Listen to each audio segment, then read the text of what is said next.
नमस्कार, मैं हूं बालकृष्ण थरेजा। आप देख रहे हैं डेली लाइव। आइए शुरुआत करते हैं आज के मुख्य समाचारों की। नगर परिषद सभापति द्वारा सोशल मीडिया पर की गई कथित टिप्पणी मामले में तूल पकड़ा। जाट समाज के हजारों लोग ने कलेक्ट्रेट के समक्ष किया प्रदर्शन। दोपहर बाद कलेक्ट्रेट की उपस्थिति में लिखित में माफी मांगने पर मामला हुआ शांत।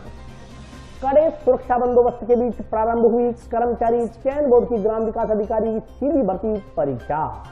2 जनवरी को संपन्न होने वाले टाउन और वन समाज चुनाव के लिए विभिन्न पदों के लिए किए गए नामांकन पत्र दाखिल। जंक्शन के लिए अलग से नगर पालिका के गठन की मांग।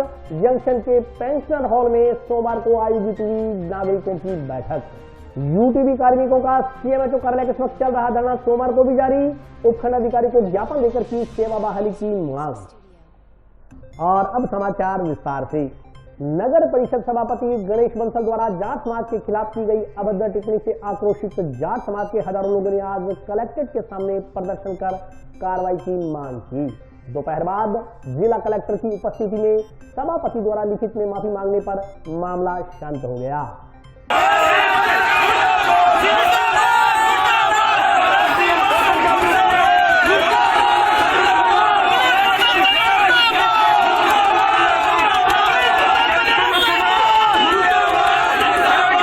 नगर परिषद सभापति गणेश बंसल की ओर से अधिवक्ता को सोशल मीडिया व्हाट्सएप पर मैसेज भेजकर जाट समाज के खिलाफ कथित अभद्र टिप्पणी करने का मामला दिन ब दिन तूल पकड़ता जा रहा है। अभद्र टिप्पणी करने से नाराज होकर सड़कों पर उतरे जाट समाज की ओर से सभापति को बर्खास्त करने व इस कृत्य के लिए जाट समाज से माफी मांगने की मांग की जा रही है। जाट समाज ही नहीं, सर्व समाज के लोग सड़कों पर उतर आए हैं। इसके तहत सोमवार को जिले भर के ही नहीं, आसपास के राज्यों से भी जाट समाज के नेता हनुमानगढ़ पहुंचे। उनके नेतृत्व में सर्व समाज के नागरिकों ने जिला कलेक्ट्रेट का घेराव किया। इससे पहले जाट भवन में एकत्रित हुए सर्व समाज के नागरिक पैदल व वाहनों पर सवार होकर सभापति व जिला प्रशासन मुर्दाबाद के नारे लगाते हुए जिला कलेक्ट्रेट के समक्ष पहुंचे और कलेक्ट्रेट का घेराव किया। यहां उमड़ी अथाह भीड़ से जिला कलेक्ट्रेट के सामने वाली सड़क जाम हो गई। आक्रोशित जाट समाज के नागरिकों ने जिला कलेक्ट्रेट के गेट पर चढ़कर नारेबाजी की। वहां तैनात भारी पुलिस जाब्ते के कारण आक्रोशित नागरिक जिला कलेक्ट्रेट में प्रवेश नहीं कर पाए। इस मौके पर राष्ट्रीय जाट तेजवीर सेना के सुरेंद्र खद्दा ने कहा कि नगर परिषद सभापति गणेश बंसल की ओर से जाट समाज के खिलाफ अभद्र टिप्पणी करने से पूरे जाट समाज ही नहीं, 36 कौमों के लोगों में भारी आक्रोश है। इसका अंदाजा आज के घेराव प्रदर्शन में उमड़े हर वर्ग के लोगों को देखकर लगाया जा सकता है। राजस्थान के अलावा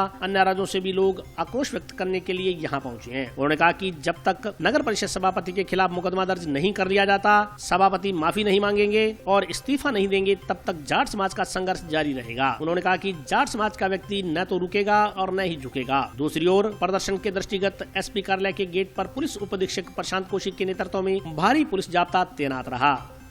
मुद्दा आपको वो है कि गणेश जी बंसल नाम का व्यक्ति आपकी सत्ता के पद को दुरुपयोग करे। आपने समाज के बारे में अपशब्द बोलिया और वायरल करने के बाद में भी बंदे की हिम्मत को नहीं रुकी। फोन करके मैंने धमकाया है तो तेरो बोर रुका दूंगा, तेरो अगर कोई दीवार बीच में है तो तोड़वा दूंगा। वो अपना भाई किसान को बैठो भाई साहब जी भाई साहब करते रहो। हाँ तो किस्मत मानो कि ऑडियो वायरल हो गयो। नहीं तो गणेश जी बंसल का लोग केड़ा कितना मानसिक तौर पर करने लग रहे हैं, कितना प्रताड़ना देने लग रहे हैं। ये बात की तो आपको पुष्टि को नहीं। अब आप बताओ, इतना बड़े समाज के बारे में कोई बंदो अनुचित टिप्पणी करे तो बिना सत्ता के ऊपर रहने का अधिकार है या को नहीं? और जाट समाज के बारे में मैंने गलती करी है, बैठा के माफी मांगोगे या कौन मांगे? जो हनुमानगढ़ नगर परिषद के जो सभापति है गणेश जी बंसल, उन्होंने 5-7 दिन पहले जाट समाज के ऊपर अभद्र टिप्पणी की, जिसके विरोध स्वरूप हम सब लोग आज यहाँ पे 36 कौम के लोग राजस्थान के तमाम कोने कोने से, हरियाणा पंजाब से यहाँ पे लोग पहुँचे और उन्होंने अपना विरोध प्रदर्शन दर्ज किया, कलेक्ट्रेट का घेराव किया और हम 10 लोगों का प्रतिनिधि मंडल कलेक्टर साहब और एसपी साहब से वार्ता हुई। वहाँ पे वार्ता बड़ी सकारात्मक रही और बंसल साहब ने लिखित के अंदर माफी मांगी है। मैं समझता हूँ कि कोई गलती हो जाए तो माफी मांगने वाला इंसान बड़ा होता है और उससे भी बड़ा जो 36 कौम के लोगों ने उसको मुआफ किया है वो होता है लिखित में माफी मांगी है। और ये निर्णय लिया गया है और एसपी साहब कलेक्टर साहब को बताया गया है कि आगे से अगर वो बंसल किसी भी अकेला जाट समाज नहीं 36 कौम के किसी भी आदमी के विरोध में ऐसा अगर व्यवहार करते हैं हम लोग वापस फिर उसके खिलाफ प्रदर्शन करेंगे और आने वाले समय में अगर ऐसी गलती दोहराई गई तो समाज चुप नहीं गई। हाँ एक बार समाप्त हो गया। जिला जाट समाज समिति की जाट भवन में आम सभा हुई थी जिसमें 36 कौम के सर्व समाज के लोग इकट्ठा हुए।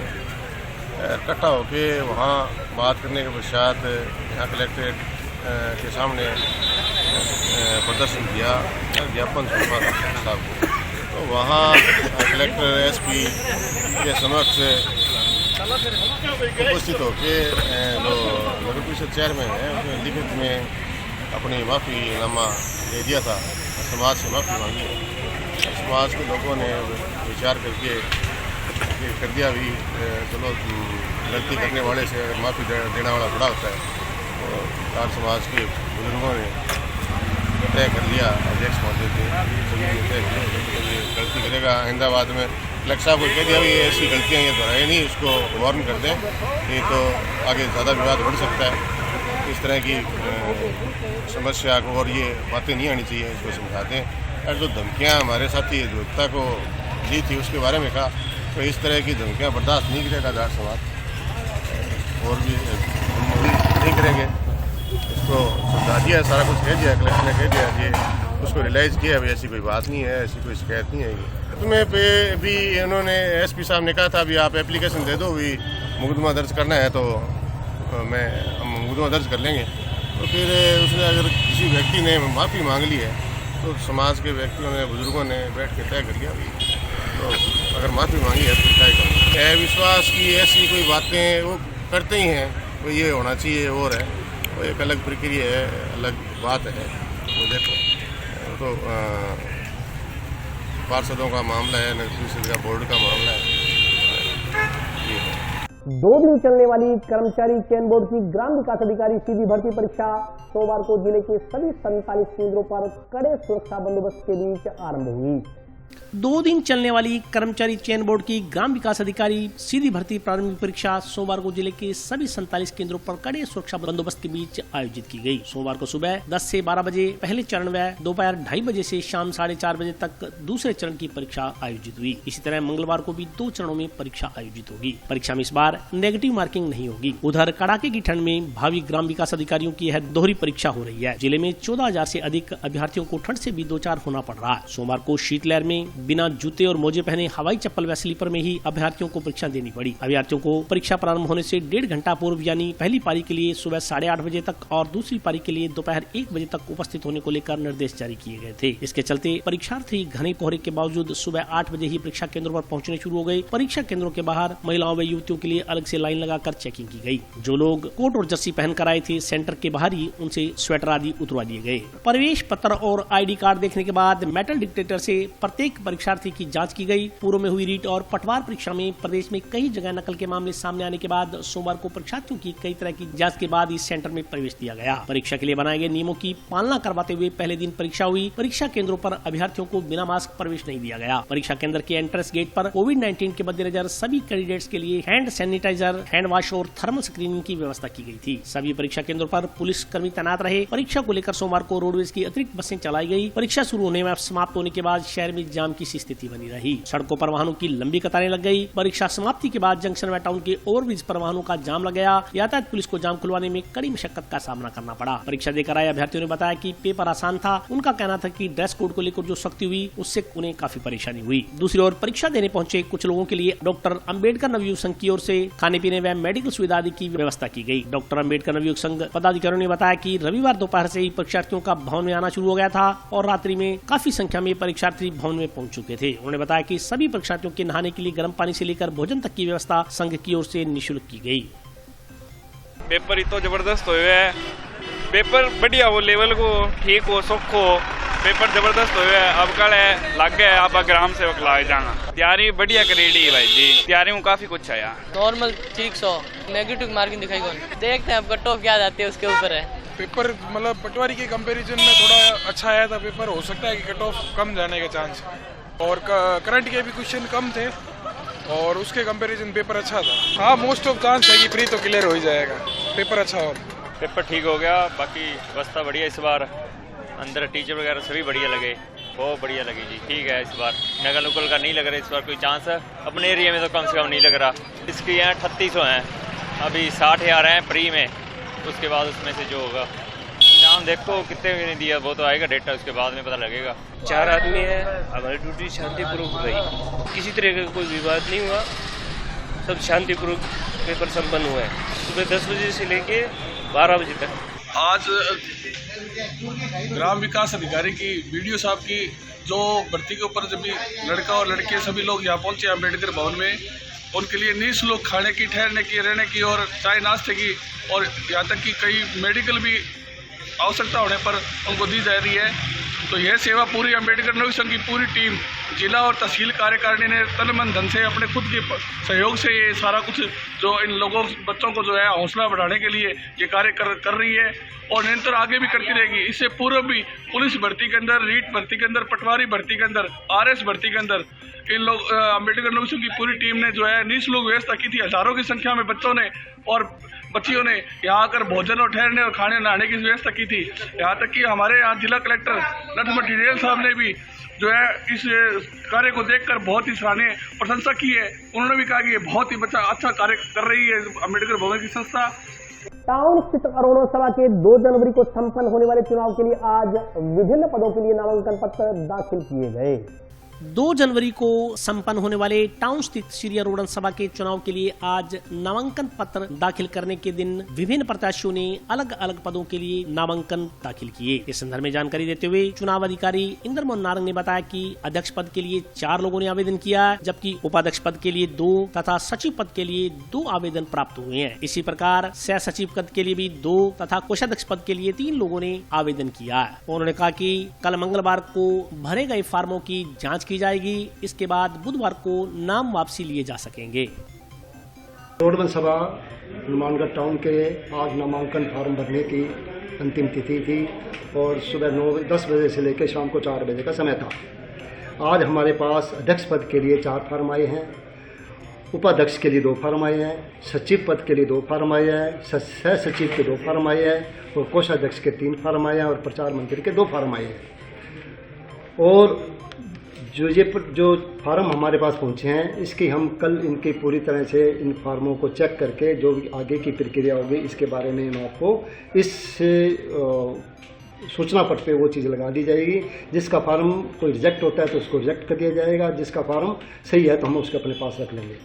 सबका हमारे पास किसी प्रकार का बाकी अभी तक कोई ऐसा फार्म भरने के दौरान या फार्म लेने देने के दौरान किसी प्रकार को कोई अभी तक कोई विवाद नहीं हुआ है किसी का, और सब तरह के हम जहाँ तक हम समझ पाए हैं और चेक करने के बाद ही ये पूरी तरह से बता पाएंगे कि हमारे पास फार्म पूरी तरह से सही और सही लिखे हुए हैं, सही तरह से भरे हुए हैं या नहीं भरे हुए हैं हमारा। और जहाँ तक इस सर्वसम्मति का सवाल है, हम भी यही चाहते हैं कि समाज के हित में ही कोई कार्य हो और समाज को संगठित रखने के लिए कुछ ऐसे तत्व हैं जो कि इस समाज को अखंड करना चाहते हैं। हम समाज की अखंडता को बचाने के लिए हम भी अपनी तरफ से पूरी कोशिश करेंगे कि ये जो चुनाव न हो और सर्वसम्मति से ये कार्य पूरा हो सके।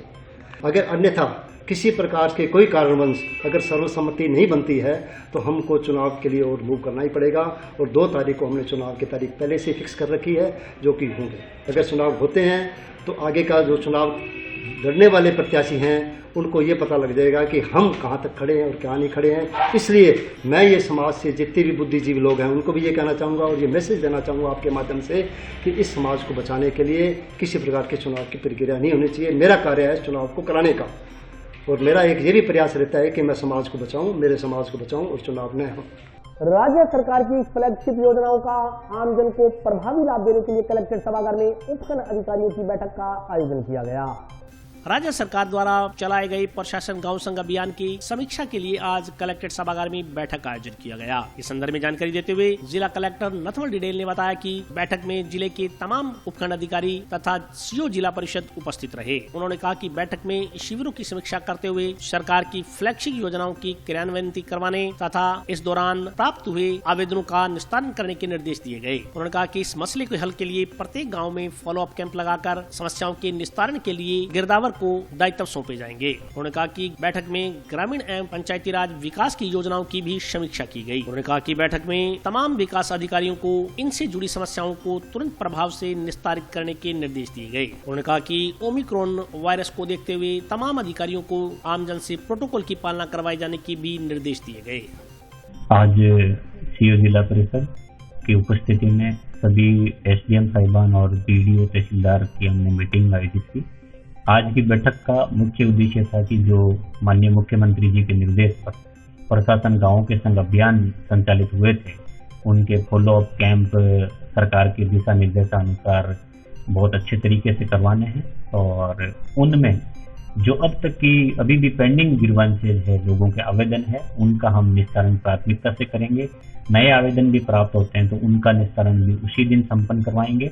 हर गिरदावर हल्के पर हम लोग 15 जनवरी से पूर्व फॉलोअप कैंप संपन्न करवा करके अधिकतम लोगों को लाभ देने का हमारा उद्देश्य रहेगा। साथ ही जो ग्रामीण विकास और पंचायती राज की योजनाएं हैं, उनका हमने डिटेल में समीक्षा बैठक करी और सभी विकास अधिकारियों को निर्देशित किया कि ये योजनाएं आमजन से जुड़ी हुई है और हम लोग उनको एक गांव की दशा और दिशा बदल सकते हैं। अतः बहुत ही गंभीरता से हमें इन योजनाओं का इम्प्लीमेंटेशन ग्राउंड रूट पर करना चाहिए और प्रत्येक अधिकारी संवेदनशीलता से कार्य करे। साथ ही सभी अधिकारियों को हमने कोविड वैक्सीनेशन के बारे में भी गंभीरता पूर्वक कार्रवाई करने हेतु निर्देशित किया है, ताकि जिला जो प्रथम डोज का भी 100% और द्वितीय डोज का भी 100% हम प्राप्त करें। ग्राम पंचायत 2 केंद्र के वार्ड पंचोरी जिला कलेक्टर को ज्ञापन देकर सरपंच पुत्र द्वारा सरकारी कार्यों में किए जा रहे अनावश्यक हस्तक्षेप को बंद करवाने की मांग की है। ग्राम पंचायत 2 केएनजे के वार्ड पंचों ने जिला कलेक्टर को ज्ञापन देकर सरपंच के पुत्र पर सरकारी कामकाज में अनावश्यक हस्तक्षेप करने का आरोप लगाया। ज्ञापन में ग्राम पंचों ने आरोप लगाया कि सरपंच का पुत्र नरेगा सहित अन्य सरकारी कार्यों में हस्तक्षेप कर रहा है, यहाँ तक कि कई कार्यों में धांधलेबाजी की जा रही है। वार्ड पंचों ने कहा कि वे अपने जायज कार्यों को लेकर सरपंच के पास जाते हैं मगर उनकी कोई सुनवाई नहीं होती। ज्ञापन में वर्तमान सरपंच के कार्यकाल में करवाए गए विभिन्न कार्यों की जाँच करवाई जाने की मांग की गई है। हम सर जो ग्राम पंचायत 2 केंद्र है, उसमें जो सरपंच का बेटा है वो हमारी किसी वार्ड पंच की नहीं सुनती और जो नरेगा के कार्य चल रहे हैं उसमें कई जगह धांधली हो रही है, गैर हाजिरी लग रही है, कोई घर पे बैठे हैं तो हमारी जहाँ कोई जाता है, जैसे वार्ड पंच उसका पति है, जो कोई भी जाता है उनके साथ झगड़ा करते हैं और हमारी कोई सुनवाई नहीं होती। किसी भी कार्य के लिए कोई जाता है तो सुनवाई नहीं करती। और जैसे हमारे पंचायत में भी पंचायत का कार्य उसको सौंप रखा है, कोई भी कार्य तो भी करता है पंचायत में, तो दूसरा कोई अन्य व्यक्ति जाता है तो उनके साथ ये झगड़ा कर लेते हैं और उनको वहाँ से भगा देते। 2-3 बार हुआ है। हमारे मोगतू राम जी है, वार्ड पंच के पति हैं, वो 1-2 बार गए थे और उनके साथ इन्होंने हाथापाई भी की हुई है और उनके कोई आपके मसले भी चल रहे हैं, उनके साथ 2-3 बार इन्होंने पंचायत में झगड़ा किया हुआ है। तो आज हम जो समस्या लेके आए हैं, कलेक्टर साहब से मिलने आए हैं कि हमारी पंचायत में जो कई कार्य में धांधली हो रही है, उनके हम लिए आए हैं कि हमारा ये सुनवाई नहीं हो रही, कलेक्टर साहब से हम मिलकर हम कार्रवाई करें। जंक्शन के नागरिकों ने जंक्शन स्थित पेंशन हॉल में बैठक आयोजित कर अस्पताल को जंक्शन में ही रखने तथा जंक्शन के लिए अलग से नगरपालिका का गठन किए जाने की मांग की है। टाउन के राजकीय चिकित्सालय को टाउन से जंक्शन स्थानांतरित करने की मांग को लेकर जंक्शन के जागरूक नागरिकों द्वारा आज जंक्शन के पेंशन हॉल में बैठक का आयोजन किया गया। बैठक में बोलते हुए पूर्व पार्षद राम सिंह सिद्धू ने कहा कि वे कतई नहीं चाहते कि टाउन के हॉस्पिटल को बिल्कुल हटा दिया जाए, बल्कि वे चाहते हैं कि हॉस्पिटल यथावत रहे तथा टाउन के लोगों को भी इस सुविधाओं का लाभ मिलता रहे। उन्होंने कहा कि कुछ लोग बेवजह टाउन जंक्शन के बीच मुद्दा पैदा कर रहे हैं, उन्हें तकनीकी कारणों में जाते हुए तथा वर्तमान हालातों को देखते हुए जंक्शन में मेडिकल कॉलेज के साथ अस्पताल स्थापित किए जाने की हिमायत करनी चाहिए। उन्होंने कहा कि टाउन के कुछ लोग इस मसले का बेवजह ही विरोध कर रहे हैं। उन्होंने कहा कि जिस चीज के लिए जो स्थान निर्धारित है उस स्थान पर ही उस भवन का निर्माण होना चाहिए। उन्होंने कहा कि टाउन के कुछ लोग जिला अस्पताल को अपने व्यापार के साथ जोड़कर देख रहे हैं, जो कतई न्यायोचित नहीं है। उन्होंने चेतावनी दी कि किसी भी पार्टी का कोई भी मंत्री या मुख्यमंत्री इस अस्पताल को जंक्शन से टाउन स्थानांतरित करने का निर्देश नहीं दे सकता। उन्होंने कहा कि यदि किसी पॉलिटिशियन ने ऐसा करने की हिमाकत की तो वे अदालत की शरण लेते हुए इस काम को रुकवा देंगे। इस मौके पर वक्ताओं ने एक नया विवाद छेड़ते हुए टाउन और जंक्शन की नगर परिषदों को अलग अलग बनाए जाने की मांग की। पूर्व पार्षद राम सिंह ने कहा कि टाउन और जंक्शन दो अलग अलग शहर हैं और आबादी की बहुतायत है, इसलिए दोनों ही शहरों में नगर परिषद का अलग अलग गठन किया जाना चाहिए।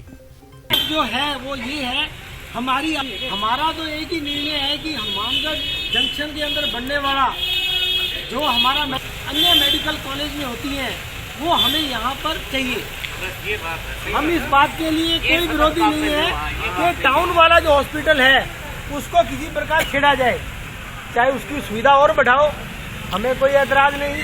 ऐतराज इस बात के लिए है जो हमें मिलनी चाहिए, जो हमारा अधिकार है वो हम किसी को छीनने नहीं देंगे। आज हनुमानगढ़ के जागरूक नागरिकों द्वारा जो हनुमानगढ़ टाउन के बुद्धिजीवी लोग इस बात के लिए कह रहे हैं कि हनुमानगढ़ टाउन के अंदर ही जो मेडिकल कॉलेज का हॉस्पिटल रहना चाहिए, हम लोग उसके विरोध के अंदर यहाँ पर इकट्ठे हुए हैं। हम ये नहीं कहते कि हनुमानगढ़ टाउन का जो कॉलेज है, अपना जो हॉस्पिटल है वह बंद किया जाए, उसकी सुविधाएं भी वही रहनी चाहिए, लेकिन जो मेडिकल कॉलेज के लिए हमें आवश्यक है हॉस्पिटल की वो यहीं पर बनेगा और इसके लिए किसी भी प्रयास को हम लोग सफल नहीं होने देंगे। हम लोग सभी को साथ लेके चलने वाले लोग हैं। अगर वो लोग ये समझते हैं कि वो हनुमानगढ़ टाउन और जंक्शन को अलग अलग मानते हैं तो ये उनकी अपनी इच्छा है। हमारे लिए तो हम सभी एक हैं और यही हम लोग प्रयास करेंगे कि शहर के अंदर निरंतर सुविधाएं बढ़ती रहे। और जो रही मेडिकल कॉलेज के अंदर हॉस्पिटल बनने की बात, तो वो तो हनुमानगढ़ जंक्शन के अंदर ही निर्मित होगा। मेरा सभी से यही अनुरोध है कि वो किसी भी विकास कार्यों के अंदर ऐसे कोई भी प्रयास ना करें जिससे शहर के विकास के अंदर आ रही आपकी बाधाएं उत्पन्न हो जाए। आज हम जो है यहाँ पेंशनर हॉल के अंदर इकट्ठे हुए हैं वो इसलिए कि टाउन के अंदर जो है वहाँ के लोग जो हनुमानगढ़ जंक्शन के अंदर मेडिकल कॉलेज बन रहा है उसका बेवजह विरोध कर रहे हैं। हम नहीं चाहते कि ये जंक्शन टाउन की लड़ाई बने। हम उन्हें ये कहना चाहते हैं, वो हमारे भाई हैं, हम उन्हें ये कहना चाहते हैं कि भाई लोगों, जो चीज़ जहाँ बढ़नी चाहिए वहीं बढ़नी चाहिए। अब आप मेडिकल कॉलेज की सुविधाओं को अपने व्यापार के साथ जोड़ने की कोशिश करें तो ये एक अच्छी बात नहीं है। आप दिमाग से काम लीजिए। आपके वहाँ कहीं भी कोई लंबी चौड़ी जगह नहीं है जिससे कि आने वाली सुविधाएं हैं जो हॉस्पिटल से संबंधित वो वहाँ शिफ्ट की जा सके। आप गलत मत करो। एक बात आपको मैं चैलेंज से कहता हूँ, चाहे कांग्रेस पार्टी, भारतीय जनता पार्टी या कम्युनिस्ट पार्टी या कोई भी पार्टी, उसका मुख्यमंत्री भी यदि कहेगा ना कि भी ये जो है हॉस्पिटल को हम जो है टाउन के अंदर उसमें शिफ्ट कर देंगे, तो ये प्रश्न पैदा ही नहीं होता। हम कोर्ट के अंदर स्टे ले लेंगे इसके विरुद्ध। कोर्ट के अंदर आपकी भावनाएं नहीं चलेंगी, ये इनको ध्यान रखना चाहिए।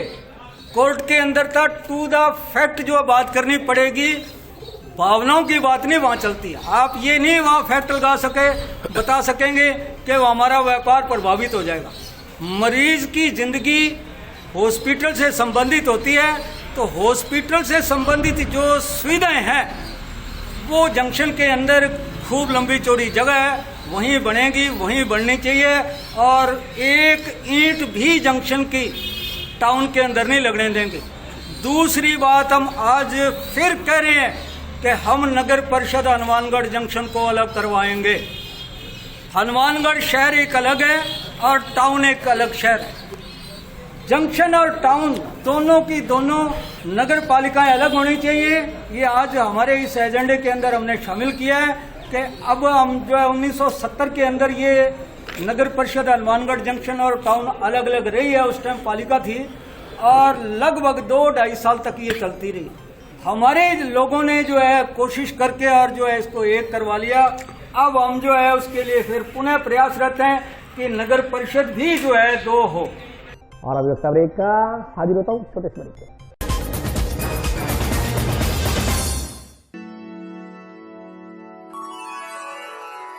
यूं तो कई बार मुझे हंसते देखा है, पर ये हंसी कुछ और है। ये गहना मुझ पर जचता है, पर ये महज एक गहना नहीं, ये रूपरेखा है मेरे मन की, हंसती खिलखिलाती लहरों की, जो आतुर थी अब तक मुझ पर सजने को। इसलिए ये गहना ही मेरा सच्चा श्रृंगार है, श्रृंगार है, श्रृंगार है।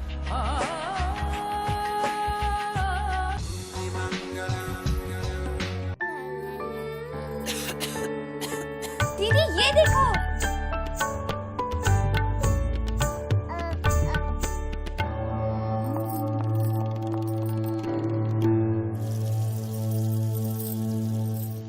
नोवेल कोरोना वायरस बीमारी को फैलने से रोका जा सकता है। खांसी और छींक के बाद और बच्चे को छूने से पहले अपने हाथों को साबुन से धोकर इसे फैलने से रोक सकते हैं।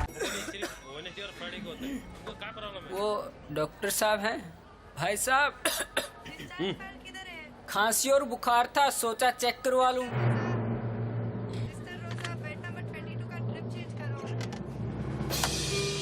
नोवेल कोरोना वायरस बीमारी को फैलने से रोका जा सकता है। बुखार के साथ खांसी और छींक होने पर तुरंत नजदीकी हेल्थ क्लिनिक या केंद्र जाएं। ब्रेक के बाद स्वागत है। आइए नजर डालते हैं अगले समाचारों पर।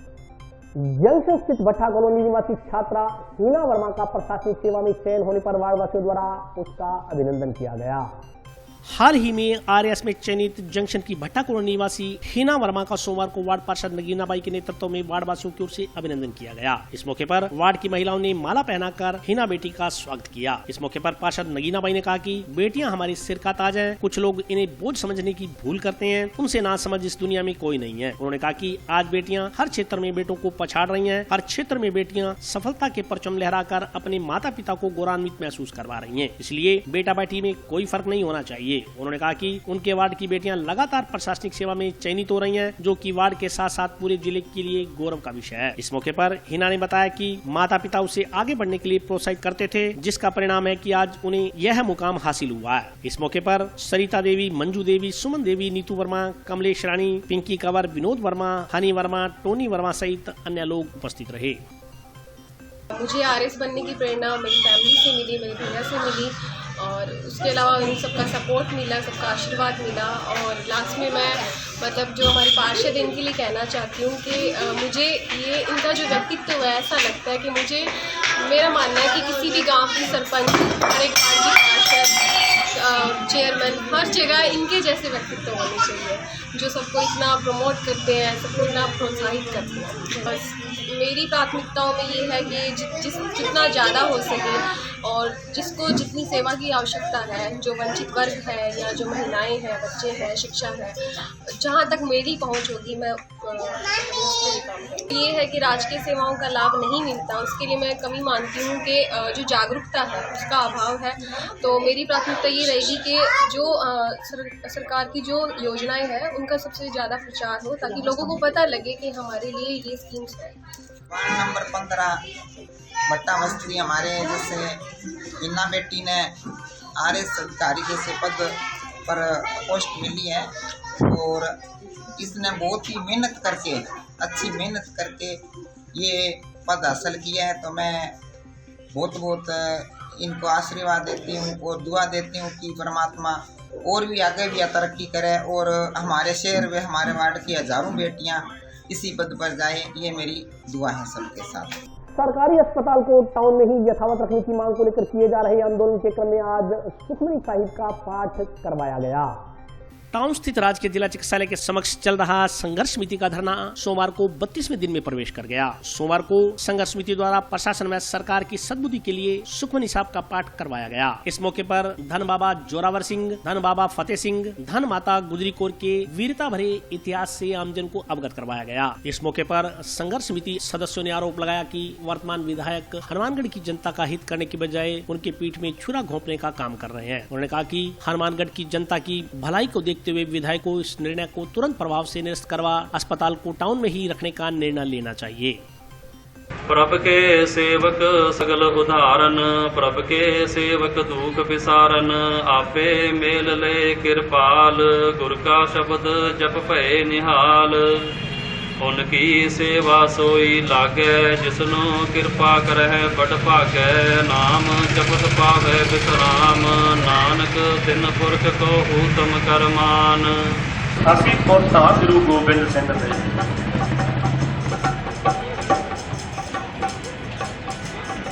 ਅਸੀਂ ਧਰਮ ਨਹੀਂ ਛੱਡਣਾ, ਕੀ ਕਹਿੰਦੇ ਨੇ,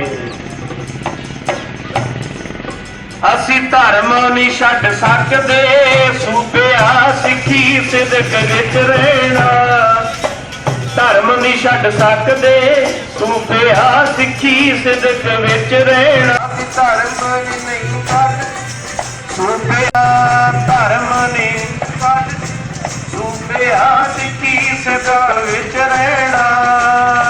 ਜ਼ਿਲ੍ਹਾ ਹਸਪਤਾਲ ਬਚਾਓ ਜੋ ਧਰਨਾ ਪ੍ਰਦਰਸ਼ਨ ਸਮੂਹ ਸੰਗਤਾਂ ਵੱਲੋਂ ਸੱਜਣਾ ਵੱਲੋਂ ਚੱਲ ਰਿਹਾ ਹੈ, ਉਹਦੇ ਵਿੱਚ ਅੱਜ ਛੋਟੇ ਸਾਹਿਬਜ਼ਾਦੇ ਧੰਨ ਬਾਬਾ ਜੋਰਾਵਰ ਸਿੰਘ, ਧੰਨ ਬਾਬਾ ਫਤਿਹ ਸਿੰਘ, ਧੰਨ ਮਾਤਾ ਗੁਜਰ ਕੌਰ, ਉਹਨਾਂ ਦੀ ਸ਼ਹੀਦੀ ਨੂੰ ਮਨਾਉਂਦਿਆਂ ਹੋਇਆਂ ਸ਼੍ਰੀ ਸੁਖਮਨੀ ਸਾਹਿਬ ਜੀ ਦੇ ਪਾਠ, ਗੁਰੂ ਗ੍ਰੰਥ ਸਾਹਿਬ ਮਹਾਰਾਜ ਜੀ ਦੇ ਪ੍ਰਕਾਸ਼ ਹੋਏ, ਉਪਰੰਤ ਕੀਰਤਨ ਹੋਇਆ, ਸੰਗਤ ਨੇ ਹਾਜ਼ਰੀ ਭਰੀ। ਸੋ ਨਾਲ ਸਮੂਹ ਸੰਗਤਾਂ ਨੂੰ ਬੇਨਤੀ ਹੈ ਵੀ ਇਹ ਜਿਹੜਾ ਧਰਨਾ ਹੈ ਇਹਦੇ ਵਿੱਚ ਆਪ ਵੱਧ ਤੋਂ ਵੱਧ ਪਹੁੰਚੋ, ਸਾਥ ਦਿਓ, जो कि ये धरना जड़ा आप जित सकिए। आज शहीदी पखवाड़ा है, गुरु जी के पूरा परिवार इस सप्ताह के अंदर शहीद हो गया था, उन्हीं को समर्पित, उन्हीं को श्रद्धांजलि देते हुए आज पाठ रखा गया है। और इसके साथ साथ इस पाठ के पीछे मकसद ये है क्या, प्रशासन जो बिल्कुल मूर्खतापूर्ण और अड़ियल रवैये अपनाए हुए हैं उसे सद्बुद्धि आए। हमारे विधायक जी वो अपने जो निर्णय है, जो हनुमानगढ़ की जनता के खिलाफ पीठ में छुरा घोंपने वाले निर्णय हैं, उन्हें बदलें, उन्हें सद्बुद्धि आए। ये सद्बुद्धि के लिए आज पाठ का आयोजन किया गया है। इसके साथ साथ आज हनुमानगढ़ के नागरिकों की तरफ से गुरुजी के पूरे परिवार को श्रद्धांजलि देने का ये कार्यक्रम है। यूटीवी कार्मिकों का सीएमएचओ कार्यालय के समक्ष चल रहा धरना सोमवार को भी जारी रहा। सोमवार को उपखंड अधिकारी को ज्ञापन देकर सेवा बहाली की मांग की गई। कोरोना वॉरियर्स का सम्मान करो, कोरोना वॉरियर्स का सम्मान करो। कोरोना काल के दौरान अपनी जान पर खेलकर आमजन को जीवन प्रदान करने वाले यूटीवी कर्मी इन दिनों अपने हकों की लड़ाई के लिए मारे मारे कर रहे हैं। यूटीवी नर्सेज संघर्ष समिति कार्यकर्ताओं ने बताया कि वे पिछले कई दिनों से मुख्य चिकित्सा एवं स्वास्थ्य अधिकारी के कार्यालय के समक्ष धरना दे रहे हैं, मगर इस दौरान उनकी कोई सुनवाई नहीं हुई। इसी क्रम में उन्होंने आज उपखंड अधिकारी अभी गर्ग को अपना ज्ञापन देकर समस्याओं के समाधान की मांग की। यूटीवी कर्मचारियों ने कहा कि कोरोना काल में सरकार द्वारा उनकी सेवाएं ली गई थी। इस दौरान उन्होंने में अपने परिवार की जान की परवाह न करते हुए पूरी ईमानदारी से अपने दायित्व का निर्वहन किया। अब जबकि सरकार का काम निकल गया है, तो ऐसी स्थिति में सरकार ने उनके हितों के विरुद्ध जाते हुए उनके खिलाफ फैसला लेकर उन्हें सेवा से निकाल दिया। यूटीवी कर्मियों ने चेतावनी दी कि जब तक उनकी मांगों को मानते हुए उनकी सेवाओं को बहाल नहीं किया जाता, वे अपना आंदोलन जारी रखेंगे। यूटीवी कार्मिकों ने चेतावनी दी कि यदि कल मंगलवार तक उनकी समस्याओं का समाधान नहीं किया गया तो यूटीवी कार्मिक आमरण अनशन पर बैठने को मजबूर होंगे। सर, हम यूटीवी नर्सेज यहाँ सीएमएच ऑफिस के आगे धरना दे रहे हैं, अनिश्चितकालीन धरना 24/12 से। अभी तक हमारी कोई सुनवाई नहीं हो रही है। ये वो यूटीवी नर्सेज है जिन्होंने कोरोना काल की पहली व दूसरी लहर में अपनी जान जोखिम में डालकर कोरोना मरीजों की सेवा की है। और सीएमएचओ साहब के एक आदेश से हमें कार्य मुक्त कर दिया गया है। इनका एक हवाला ये दिया है कि आपका 1 वर्ष पूर्ण हो चुका है। तो सर, हम अब कोरोना काल में पीएमओ साहब ने भी, भारत के माननीय प्रधानमंत्री जी ने भी ये कहा था कोरोना वॉरियर्स का सम्मान किया जाएगा। आज हमें उस घर से दूर रहकर, अपने घर वालों से दूर रहकर कोरोना मरीजों की सेवा करने का ये नतीजा मिल रहा है कि हमें कार्य मुक्त कर दिया गया। ज्ञापन सर अब हमें दिया गया है कि हमारे यूटीबी नर्सेज की सेवा समाप्ति आदेश निरस्त कर इनके कार्यकाल में अभिवर्धित की जाए। आगे की रणनीति कल तक का टाइम है सर, सीएमओ साहब ने मंगलवार का टाइम दिया था हमें, तो उसके बाद अगर मंगलवार तक हमारी कोई सुनवाई नहीं होती है तो बुधवार से हमारे साथी अनशन पर बैठेंगे। हमने जो कोरोना की पहली और दूसरी लहर फ्रंट लाइन में काम किया है, हमने अपनी जान की परवाह किए बगैर मरीजों की जी जान से सेवा की है। उसका नतीजा हमें ये मिला है कि हमें 1 साल बाद कार्य मुक्त कर दिया गया है। जैसे हमने आज तक का टाइम दिया था उस हिसाब से हमें जैसे यथावत रखा जाए, तो अगर हमें नहीं रखा जाता है कल तक तो हम अनशन पर भी बैठेंगे। गांव नौरंगेश्वर से उपचार हेतु राजकीय चिकित्सालय लाई गई अज्ञात साधु के शव की शिनाख्त नहीं होने से आज ग्रामीणों के सहयोग से पुलिस ने दाह संस्कार करवा दिया।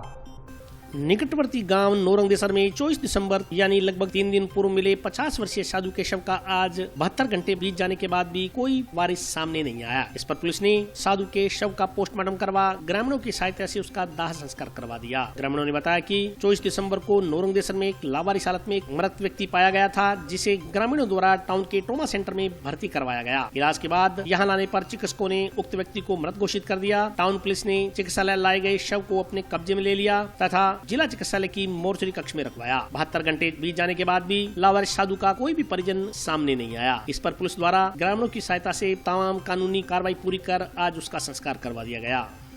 मैंने संत मिले लावारिस हालत में, तो मैं इन्हें उनके हॉस्पिटल ले आया। अब 3 दिन हो गया, हमको कोई जान पहचान वाला को नहीं आया, तो चल करके मैं अब पोस्टमार्टम होके अंतिम संस्कार करने लग रहे।